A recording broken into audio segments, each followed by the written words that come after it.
네, 이번 동영상은 모스펫과 관련된 두 번째 강의 동영상이고요. 제목으로부터 알 수 있듯이 이번에 MOS 방정식에 대해서 다루어 보도록 하겠습니다. MOS 방정식이라고 하니까 엄청 거창해 보이지만 사실 이 간단한 방정식이 바로 MOS 방정식입니다. 먼저 우리가 다루고 있는 시스템을 다시 한번 아래 그림과 같이 나타내어 볼까요? 메탈 옥사이드 세미컨덕터로 이루어져 있는 시스템에서 X가 제로에서 옥사이드와 실리콘 사이에 경계면이 존재한다고 생각을 하고요. 서브스트레이트는 세미 인피니트하다고 생각을 하기 때문에 서브스트레이트는 아주 멀리 컨택이 존재한다고 생각합니다. 실제로 이렇게 생각해 주어도 무방하죠. 왜냐하면 우리가 생각하는 보통의 벌크 모스펫에서는 디플리션이 일어나는 그 깊이보다 훨씬 더 깊은 곳에 서브스트레이트의 컨택이 있다고 생각할 수 있기 때문입니다. 그래서 X가 0에서부터 무한대까지 확장되는 이런 공간을 생각을 하고 이곳에서의 포텐셜 같은 것들을 생각해 줄 수 있을 것입니다. 지난 동영상에서 우리가 플랫밴드 볼티지에 대해서 도입을 했는데요. 이 게이트 전압이 플랫밴드 볼티지가 되었을 경우에는 실리콘 안에서 포텐셜이 플랫하게 유지가 된다는 걸 알 수가 있었습니다. 그럼 거기에 기준으로 해서 플랫밴드 볼티지를 기준으로 해서 게이트 볼티지가 만약에 더 포지티브의 값을 가지게 되면 어떻게 될지를 생각을 해보자는 것이죠.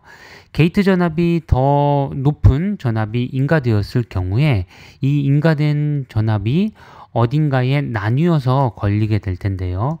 메탈 자체의 전압은 플랫밴드 기준으로 해서 VG-V 플랫밴드만큼 더 높아져 있는데 그것이 옥사이드 영역에 얼만큼 인가가 되고 또 나머지 부분이 얼만큼 반도체 영역에 인가가 되는가 하는 것이 우리의 관심사가 되겠습니다. 이것이 왜 관심사인지는 뒤에 보면 더 분명해질 텐데요. 그렇기 때문에 지금 이 MOS 방정식의 첫 번째 그 등호를 보면 아주 명확하게 되어 있습니다. 게이트 전압을 플랫밴드 기준으로 해서 살펴본 값은 옥사이드에 인가가 되고 또 실리콘에 인가가 된다라는 것에 불과하죠. 그래서 이 식의 두 번째에 나는 B옥스라는 것이 바로 옥사이드 영역에 인가되어 있는 그 전위 차를 나타내는 것이고요. 그 다음에 phi s로 표시한 이것은 반도체 영역에 인가된 전위차가 될 것입니다. 보통 다른 그 상황에서 phi라고 쓰게 되면 이걸 그냥 우리가 통상적으로 말하는 일렉트로스태틱 포텐셜 그 자체로 쓰곤 하는데요.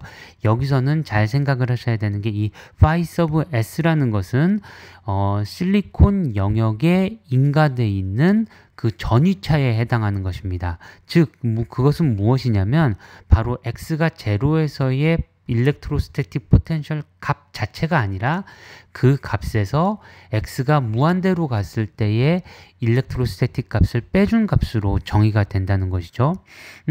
물론 이렇게 생각을 하실 수가 있을 겁니다. 서브스트레이트에는 0V가 인가되었으니까 X가 무한대로 갈 때 그곳에서의 일렉트로스태틱 포텐셜은 0이 아닌가요? 라고 질문하실 학생도 있을 것 같은데요.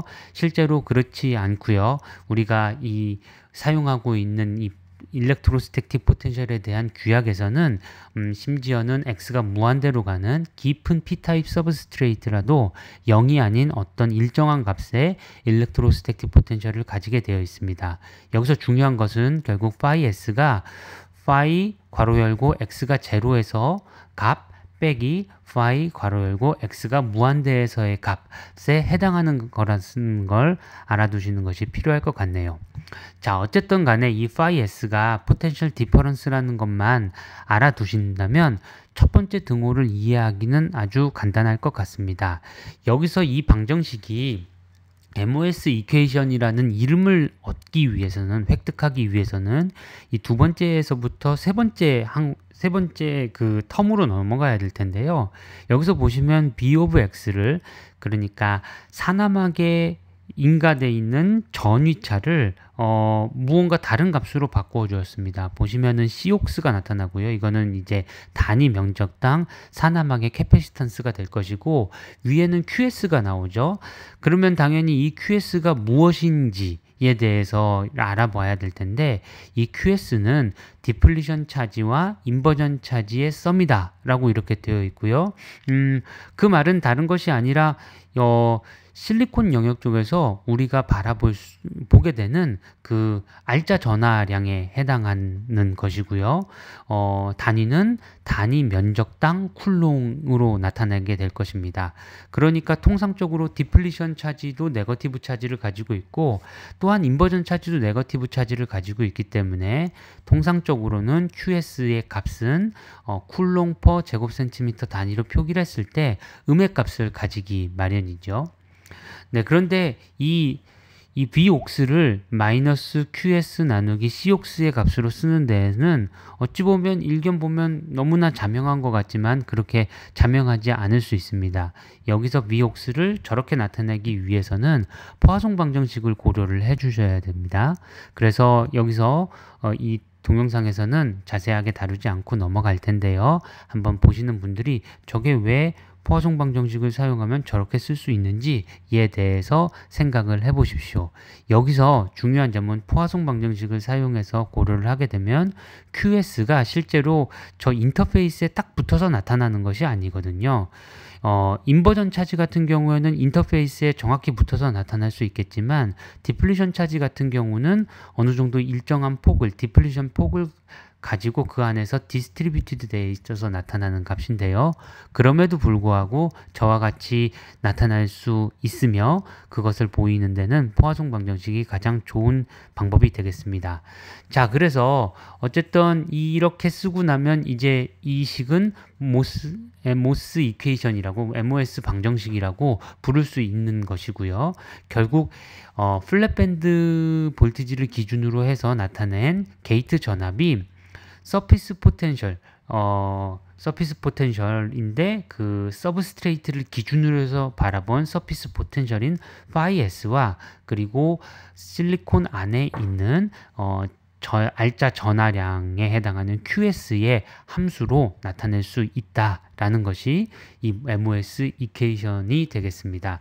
이 중간 과정은 꼭 한번 생각해 보시기 바라고요. 자, 이렇게 하고 나면 이제 여기까지 이해가 됐다고 했을 때 이것의 실제적인 응용은 어떻게 될까요? 바로 게이트 전압이 주어지게 되면, 그리고 우리가 모스펫의 이 MOS 구조의 플랫밴드 전압을 알고 있다면 이 MOS 이퀘이션의 좌변을 이해하게 되는 것입니다. 그러면 이 좌변이 주어진 상황에서 우변에 등장하는 값들을 알고 싶어 할 텐데요. 바로 phi s와 qs를 알고자 합니다. 그런데 만약에 phi s와 qs가 서로 독립적으로 움직이는 애들이라면 이게 해가 정확히 정해지지 않겠죠. 따라서 우리는 QS와 phi S가 어떤 관계를 가지고 있는지에 대해서 질문하게 되고요. 이 다음 페이지부터 그에 대해서 다루게 되어 있습니다. 자, 바로 QS와, 그러니까 실리콘 안에 있는 그 모든 전하량과 그 다음에 phi S, 서피스 포텐셜을 서브스트레이트에 있는 포텐셜 기준으로 해서 바라본 것 사이에는 어떤 관계가 있을까요? 이 이퀘이션을, 이들 사이의 관계를 찾아내는 것이 중요한 일이 될 텐데, 이 슬라이드에서는 아주 간단한 어프록시메이션을 사용을 하고 있습니다. QS는 디플리션 차지와 인버전 차지의 합으로 나타나게 되는데, 예를 들어서 인버전이 일어나기 직전 인 상황을 고려하고 있다고 생각을 해볼까요? 혹은 인버전이 일어나기 전에 한참 전, 뭐 관계없고요. 이런 경우에는 인버전 차지의 양이 디플리션 차지의 양보다 현저히 작을 것이 명확하니까 우리가 다음과 같이 QS를 QD로 이렇게 쓰는 것이 가능할 것이고요. 그러면 이 QD를 마치 우리가 PN 다이오드, PN 정션에서 배웠던 것 같은 그런 디플리션 어프록시메이션을 사용을 하게 되면 다음과 같은 식으로 그 첫 번째 식의 두 번째 등호처럼 나타낼 수 있음을 알 수 있습니다. 여기서 우리가 생각하는 조건은 phi s가 0보다 큰 상황이고요. 그러니까 게이트 전압이 플랫밴드 전압보다 더 높게 걸려 있는 상황이고요. 예, 그런 상황에서 이제 계산을 하게 되니까 스퀘어 루트 안에 들어가는 phi s는 양의 값이 들어가게 되고요. 전체로 결정된 이 차지의 양 자체는 이것이 네거티브 차지이기 때문에 마이너스 값을 붙여주게 되어 있습니다. 자, 그러면 이 앞에 들어가는 그 스퀘어 루트 안에 들어가는 이 입실론 S, Q, NA 이런 것들을 사용을 해가지고 감마라는 식으로 이렇게 표기를 해주면 앞에서 다루었던 MOS 이퀘이션은 정말로 간단하게 VG 빼기 V 플랫 밴드가 감마 곱하기 스퀘어 루트 phi s와 플러스 phi s로 나타내어 줄 수 있다 라는 식으로 극히 간단하게 주어집니다. 다시 말씀드리지만 이 슬라이드에서 나타난 이 디플리션 어프록시메이션의 요체가 무엇일까요? 바로 QS를 phi s만의 함수로 쓸 수 있기 때문에, 그렇기 때문에 phi s만의 식으로 나타내는데 성공을 해준 것입니다. 자, 다시 한번 말씀드리지만 여기서 말하는 phi s라는 건 서피스 포텐셜 그 자체가 아니라 무한대에 멀리 가 있는 딥 서브스트레이트를 기준으로 해서 바라본 전위차라는 것을 다시 한번 말씀드리고요. 어쨌든 게이트 전압이 정해지고 플랫밴드 볼티지가 알려져 있는 상황이고 또한 구조의 특성으로부터 감마 파라미터를 알게 된다면 우리가 이 비선형 방정식을 간단하지만 비선형 방정식을 몇 번 풀어가지고 phi s를 게이트의 함수로 구할 수가 있을 것입니다. 그렇게 되면 이걸 가지고 많은 일들을 할 수 있게 될 텐데요. 특정 케이스에 대해서 한번 생각을 해보겠습니다. 아주 중요한 양인 문턱전압이라는 값을 생각을 해볼 수 있게 되는데 이 문턱전압이라는 건 바로 인버전이 일어나는 그 순간에 일어나는 그 전압을 말합니다. 우리가 전에 인버전이라는 이름의 유래에 대해서 말을 했었죠. 인버전이라는 게 원래 P타입이었는데 거기서는 전자가 억셉터 도핑만큼 보이길 바랬는데 그런데 인버전이 일어나면 그렇지 않고 오히려 홀 대신 전자들이 그렇게 많이 보이게 되더라 라는 상황이었습니다. 그래서 사람들이 정확히는 인버전 조건을 어떻게 정의를 하냐면 도핑에 의해서 나타나는 그 예를 들어서 10의 18승 per 큐빅 센티미터만큼의 홀이 필요한 시스템이 있었는데 거기에 서피스에 10의 18승 per 큐빅 센티미터만큼의 전자가 생성되는 그런 상황이 된다면 드디어 서피스가 극성이 바뀌었구나, 반전이 되었구나 라고 생각을 해줍니다. 이를 위한 조건이 바로 밴드 밴딩이 우리가 생각하는 phi s가 2배의 phi fp에 해당하고요. 여기서 말하는 그 phi fp라는 이 값은 다름이 아니라 미드갭 입장에서 바라봤었을 때 이제 얼만큼 밑으로 그 밸런스 밴드 쪽으로 페르미 레벨이 밑으로 내려가 있는지를 뜻하는 것입니다. 그래서 여기에 숫자 2가 곱해져 있는 이유는 하나의 phi fp만큼 밴드 밴딩이 일어날 경우에는 거기는 마치 인트린직과 같은 상황이 되어서 전자의 농도가 ni계만큼 인트린직 캐리어 덴시티만큼 생기게 되어 있거든요. 그러니까 그거를 한 번 더 써서 2배의 phi fp가 될 경우에는 그러면 원래 P타입으로 도핑되어 있던 것을 한 번 정기적으로 극성을 중성으로 그러니까 진성 물질로 바꿔주게 되고 그리고 다시 N타입으로 한번 바꿔주는 것과 같은 그런 일을 가능하게 해주는 것입니다. 그래서 다시 정리해서 말씀드리면 이론적으로 바라볼 때 서피스 포텐셜이 도핑에 의해 가지고 얻어지게 되는 phi fp 도핑과 관련된 이 값의 2배만큼 되도록 이렇게 밴드 밴딩이 일어나는 조건을 바로 문턱 전압이라고 우리가 불러주고 있고요. 그렇다면 그 전에 있었던 MOS 방정식의 phi s에 대한 식에다 무엇을 대입할 수 있냐면 phi s 대신에 2배의 phi fp를 대입을 할 수가 있게 됩니다. 그렇게 되면 그 식을 한번 볼까요? 그렇게 대입한 식이 이 슬라이드의 가장 마지막에 쓰여져 있는데요. 그때의 게이트 전압을 우리가 뭐라고 부른다고 했죠? 바로 문턱 전압이라고 부른다고 했습니다. 그래서 문턱 전압은 다음과 같이 오로지 phi fp만의 함수로 쓸 수가 있게 되는데요. 심지어는 이 phi fp도 바로 도핑의 함수로 나타나게 되어 있습니다. 따라서 COX라든지 뭐 그런 감마 파라미터 혹은 플랫밴드 같은 것들은 다 이미 결정되어 있는 구조적인 값이고요. 거기다 phi fp까지 우리가 도핑으로부터 유추해낼 수 있다고 하면 바로 이론적으로 바라보는 문턱 전압을 구해낼 수가 있게 되는 것이죠.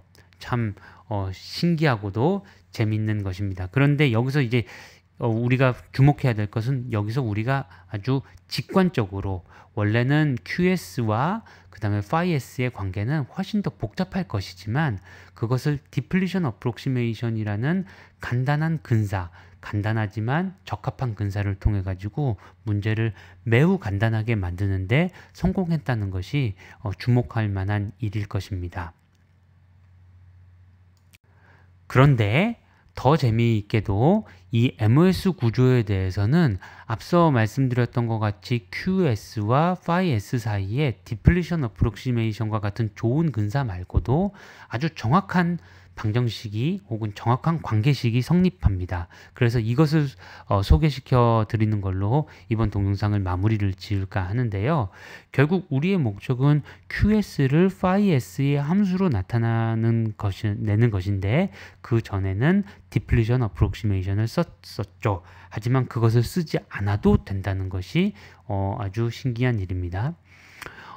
이제 이 슬라이드의 두 번째 줄을 보시면 넷 차지 덴시티를 넷 차지 덴시티 알짜 전하 밀도를 어떻게 표시를 할 수 있냐면요. 바로 홀에 의한 컨트리뷰션하고 전자에 의한 컨트리뷰션하고 그 다음에 또 억셉터 도펀트에 의한 컨트리뷰션하고 이런 것들이 섞여 있을 것입니다. 원래 이것들은 어떻게 나타낼 거냐면 한 점에서 Q 곱하기 P 빼기 Q 곱하기 N 그리고 빼기 Q 곱하기 NA의 형태로 나타나게 될 텐데요. 그것을 그렇게 나타내지 않고요. 우리가 이제 이 phi라는 여기서의 phi는 이제 어떤 값이 여기서의 이 phi는 모두 그 서브스트레이트 기준으로 해서 서브스트레이트의 값을 기준으로 해서 바라본 것이 될 텐데요. 그것으로 표현을 했을 때 다음과 같이 쓸 수가 있습니다. 이 부분에 대해 가지고는 동영상을 보시는 분들이 직접 확인을 해 보셨으면 좋겠고요. 그러면 이렇게 나타난 이 phi에 대해서 다음과 같이 로 값이 넷 차지 덴시티가 주어져 있을 때 이것을 포화송 방정식에 대입을 해보도록 하겠습니다. 원래 포화송 방정식은 디스플레이스먼트의 다이버전스 형태로 쓰면 가장 일반적이겠지만 여기선 1차원 형태로 쓰고요. 그리고 퍼미티비티에 해당하는 값이 상수라고 생각을 해서 이 미분에서부터 바깥으로 빠져나올 수 있다고 한다면 이와 같이 예쁜 꼴로 써줄 수가 있을 것입니다. 이것을 단순히 적분을 하게 되면 이건 별로 재미가 없는 식이 나오고요. 이걸 단순히 적분을 하게 되면은 결국 딥 서브스트레이트에서는 일렉트릭 필드가 없을 거고 서피스 쪽에서는 일렉트릭 필드가 있겠죠. 그러면 결국 이것을 실리콘 영역에 대해서 적분하면 서피스에서의 일렉트릭 필드는 알짜 전하 QS에 해당하는 값이 나올 거고 그것을 입실론 S로 나눠준 것이다 와 같은 당연하지만 별로 그다지 재미없는 식이 나오게 될 것입니다. 하지만 여기에 우리가 트릭을 발휘해 가지고 여기에 식을 조금 변형을 해 주면요.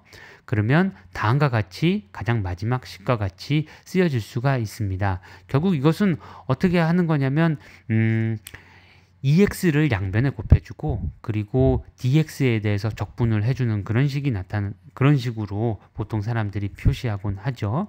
그렇게 되면 이 식의 가장 좌변에 있었던 EX, DEX가 결국은 전기장의 제곱에 대해서 적분을 해주는 것과 같게 됩니다. 뭐 이렇게 쓰여주는 건 그냥 산수로 해주면 될 텐데요.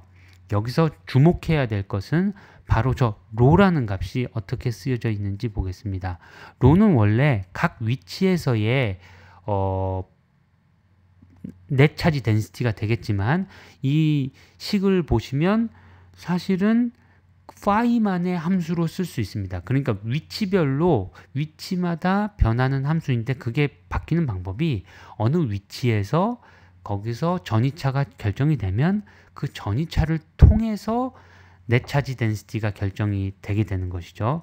그래서 결국 로는 x의 함수지만 사실 파이만의 함수로도 쓸 수가 있게 되고요. 이 점을 이용을 해서 공간상으로 x가 제로에서부터 무한대까지 적분을 해 나가는 것은 전기장의 측면에서는 전기장의 제곱 측면에서는 ES의 제곱에서부터 0까지 바뀌어 나가는 것일 것이며 파이의 입장에서는 서피스에서의 포텐셜 차이 전이차에서부터 0으로 바뀌어 나가는 것이 될 것입니다. 이렇게 적분을 해주고요. 그 다음에 그냥 그 적분 과정은 그대로 수행을 하면 될 테니까 넘어가도록 하겠습니다만 여기서 보시면 우변에 나타나는 것들이 기껏 해봤자 익스포넨셜 함수이기 때문에 그 형태를 그대로 유지하면서 다음과 같이 간략한 식으로 나타낼 수가 있습니다. 두 번째 식을 바라보게 되면 결국 서피스에서의 일렉트릭 필드의 제곱값이 파이 s에 대한 어떤 복잡한 비선형 관계식으로 나타나게 되고요.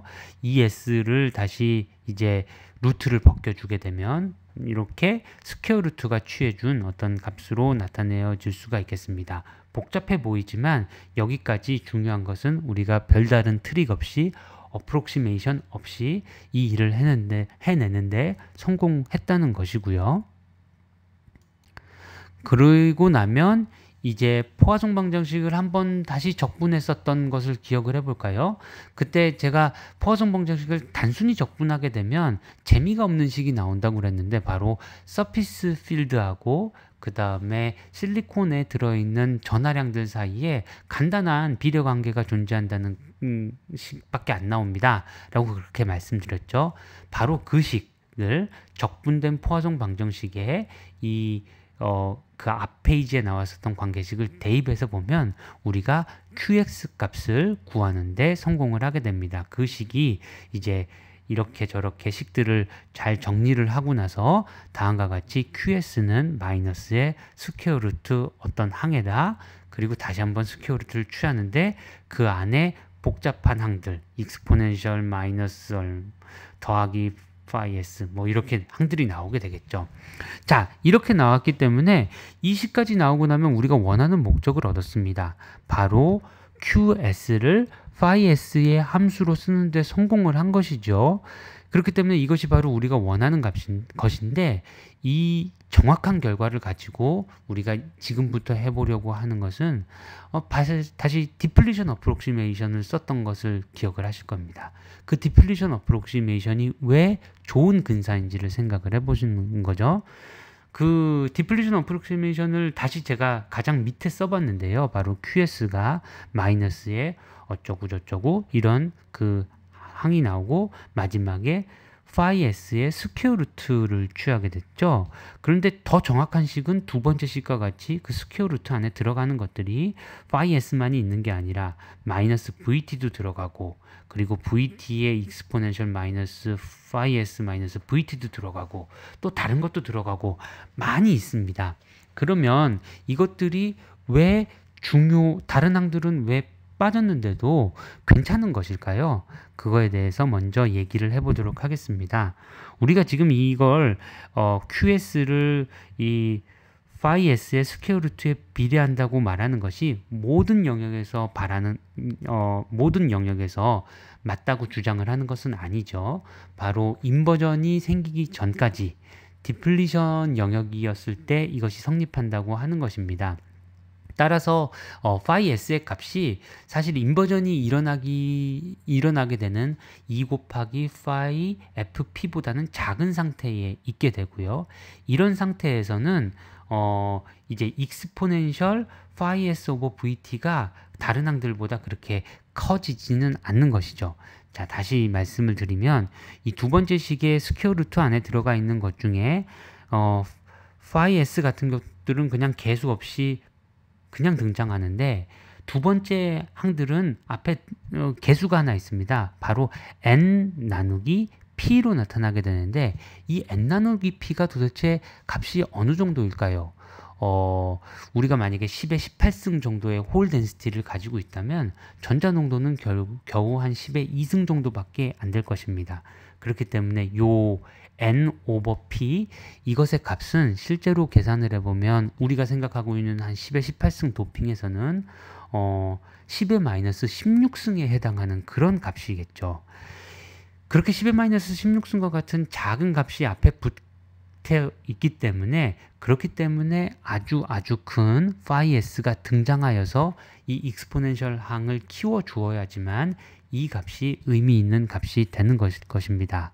하지만 스레시홀드 볼티지에 도달하기 전까지는 심지어는 익스포넨셜 항도 그다지 이 10의 마이너스 16승을 넘어설 수 있을 만큼 크지 않기 때문에 모두 무시가 되고요. 그래서 앞에 있는 세 가지 항만 우리가 주목하면 되겠죠.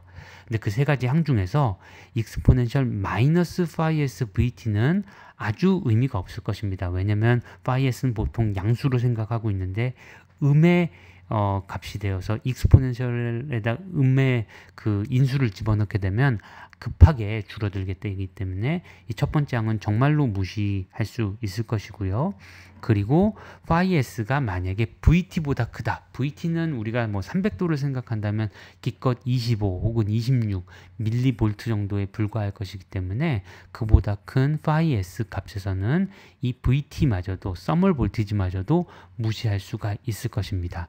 이러한 이유로 서피스 포텐셜 혹은 phi s 값이 너무 크지 않고 그리고 서멀 볼티지보다 조금 큰 상황이라면 이 가장 밑에 쓰여져 있는 디플리션 어프록시메이션이 아주 좋은 그런 근사가 된다는 것을 알 수가 있죠.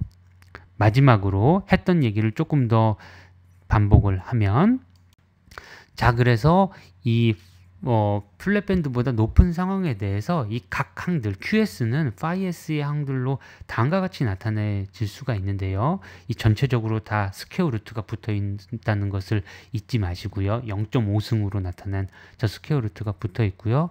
거기에는 항들이 여러 개가 있는데 그들의 상대적인 값들을 한번 보겠습니다. 처음에 익스포넨셜 마이너스 phi s vt 이 값은 양의 phi s에 대해 가지고는 정말로 작은 값이니까 무시할 수 있을 것이고요. 그 다음에 두 번째 나타나는 phi s 나누기 vt 이 값은 실제로 중요한 값이겠죠. 그리고 보통 이 값은 1보다 한참 클 것입니다. 그렇기 때문에 뒤에 나오는 마이너스 1이 그게 상대적으로 작은 값에 해당할 것이고요.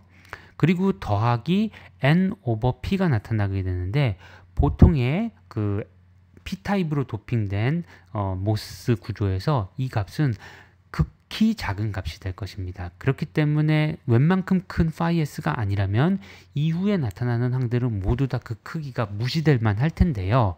그렇지만 이 중에서 그 뒤에 나오는 괄호 안에 있는 항들 중에서 익스포넨셜 phi s 오버 vt 항, 이 항 하나만은 충분히 큰 phi s에서는 이 불리함을 n 오버 p의 그 불리함을 극복하고 결국 도미넌트한 항이 될 수 있는 그런 잠재력을 가지고 있습니다. 나머지 항들 마이너스 phi s 오버 vt라든지 마이너스 1 이런 것들은 전혀 중요하지 않고요. 오로지 이 익스포넨셜한 항이 중요하게 되겠습니다. 그래서 결국 정리를 하자면 우리의 목적은 오늘 MOS 방정식을 도입을 하는 것이었고요. 성공적으로 도입을 했고 그를 통해서 QS를 phi s의 함수로 나타내는 것이 중요하다는 사실을 알게 되었습니다. 첫 번째 어프록시메이션으로 디플리션 어프록시메이션을 사용을 해서 다루어 보았는데 그것을 정확하게 계산한 이와 같은 식의 비교해 보아도 너무 phi s가 커지지 않는 이상 결국 스레시홀드 볼티지를 넘어가지 않는 이상에서는 이 근사가 정말 좋은 근사라는 것을 알 수가 있었고요. 그리고 이 스레시홀드 볼티지를 넘어가게 되면 그러면 숨어 있었던 익스포넨셜 phi s over vt 이 항이 드디어 치고 나와서 그래서 n over p의 그 불리함을 극복하고 결국 도미넌트한 항으로 나타나게 될 것이라는 걸 알 수 있습니다. 그래서 결국 어떤 일이 생길 것이냐면 이 반도체 실리콘 부분 혹은 세미컨덕터 부분에 있는 이 차지항은 서피스 포텐셜만으로 서피스 포텐셜의 만의 함수로 나타낼 수가 있게 될 텐데 처음에는 스퀘어 루트의 서피스 포텐셜의 스퀘어 루트에 관계되는 항처럼 행동을 하다가 그 이후에는 서피스 포텐셜의 익스포넨셜하게 바뀌는 그런 함수로 행동하게 될 것입니다. 이에 따라서 우리가 보게 되는 이 모스 구조의 비선형적인 그 특성이 나타나게 되겠죠. 네, 다음 시간에는 다음 동영상에서는 이러한 내용을 가지고 실제로 한번 모델 소자에 적용을 해서 좀 더 구체적인 논의를 해보도록 하겠습니다. 감사합니다.